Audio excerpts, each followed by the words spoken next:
Hey guys, so we just got back from our trip a couple of days ago. On this trip, I bought a lot of books, so I decided I would show them to you and talk a little bit about them. So I have a pile of books over here. I'm just gonna grab them at random and read them. Lullaby by Chuck. I honestly am not even gonna try to pronounce his name. He wrote like Fight Club, and I haven't actually read Fight Club, but I read another book by him, and I really like his writing style. Plus, I think this is a really cool cover. Next, I've got The Hobbit, and I have the rest of the series, and I have the Silmarillion. If I mispronounce it, I'm sorry. Please do not burn me at the stake.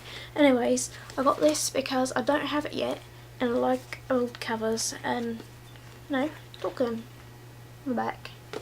Yeah.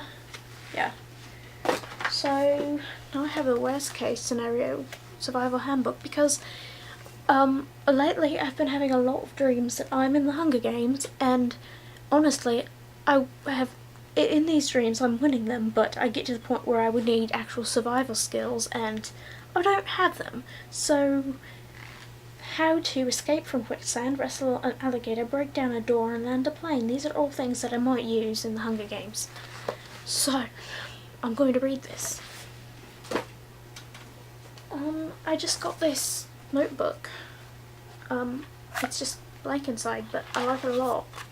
It's very simple. Like, I like the cover. It's not simple that it has that, but then the inside, I like that it's mostly just blank. Like, some things will have a big design taking up a lot of space. But I like it. It has a little band to keep all my secrets. Right, I haven't read this book yet. Lovely Bones. I don't know, I started it once and I really liked the writing style and I'd like to finish it, so I bought it. I bought this when I was with Sarah, so happy memories with Sarah. Why am I still talking like this? I have no idea. So I got this one, Hunchback of Notre Dame. I have not read it yet. I don't really know very much. I never even watched the movie. So I really want to read this, but it is very long and small printed, so it may take a few years. Got a little Edgar Allan Poe because I think I have like a big collection of Edgar Allan Poe, maybe, but I haven't read much of his stuff and I feel like I'm slacking.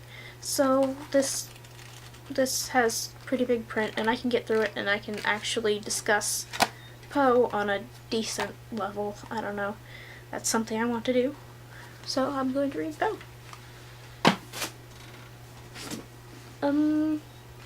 Wicked. They just put this on the shelf when I took it because I was in a used bookstore when I got this, and apparently they don't last long. But he had just put it on the shelf and he said they don't last more than a day.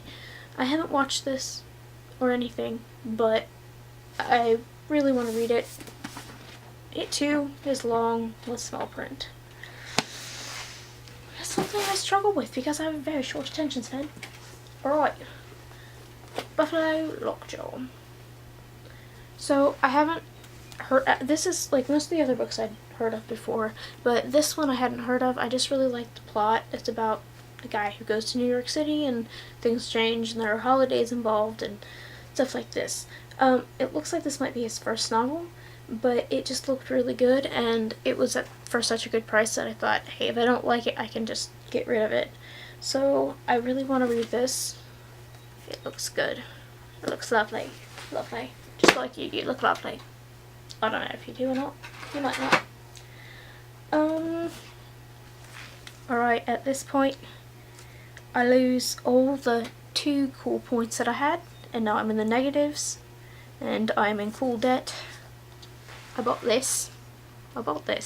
Cherish the Cat. Illustrated poems and quotes for cat lovers. Because this is the kind of person that I am, and I feel no shame, and oh my, this is how my future's gonna go. Yeah. I also got a Christmas book because Christmas is my favourite day of the year. It's Christmas poems, stories and carols. and I don't know, just something about it just warms my soul. What little soul I have left. I don't know what that was about, but I just did it. I'm sorry. Sorry, I'm odd, strange, weird. I didn't actually buy this one. My mum bought it for me, but Strong's Concordance, because I don't own a concordance, so she got me one because it's a good concordance. A lovely concordance. Alright, moving on to the official dictionary of sarcasm, because if you know me very well at all, most of like what I say, when I'm being serious, when I'm being sarcastic, it's all kind of blended together, so you don't know the difference. So I thought this might be an amusing book, so I bought it. Obviously I bought it. I didn't steal it. You don't have to call the police. Right. Deadfall by Robert Liberulo. Honestly, this is one of the best books I ever read, and I only bought it because I already read it and liked it so much that I wanted to own it for myself.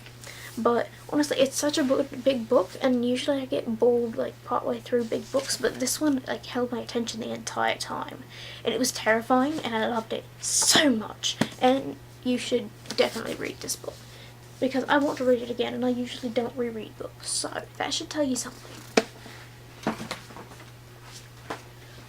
Since they were cheap, I found another copy of The Fault in Our Stars to pretend that I'm just not stockpiling copies of this. Well, the thing is, I keep finding people that don't have a copy, and so I give it to them, and then like I like to keep two copies because I write in one and then I keep one clean, and then I end up giving away copies and then buying more copies, so it's very necessary, you know. So I've really gotten into like cartooning recently, but I'm not very good at it, so I got a book to teach me how to do cartoons. Adventures in Cartooning, and it's written in cartoon form, so it won't be extremely boring or anything like that. So I'm pretty excited about that. I really love to make better cartoons. I make some, but they're not so great. And this is the final book that I got. This I got at the British store, the UK to USA dictionary. Like, I don't even know if this is accurate or if this is just like, is this something that Americans made up to sell, or just is this actually a thing? Like, let me find. Do British people actually say what? No. What? I don't understand. I'm sorry, I'm just kind of confused because I haven't read this whole thing. So let me find a good word to ask you about. To pop one's clogs, do you actually use that term for death? Do you? Because I don't know how I feel about that. Let me ask you about another, because I know I have some UK viewers out there and I'd really like your opinion on this. And I'm sorry that I'm butchering this accent. I don't know why I'm still talking in it. It's just happening. I'm going to find one on this page. Okay, so naff, which apparently translates to rubbish. And if you're naffed off, you're annoyed or depressed. Is that an actual thing? Is that what you say? You're naffed off?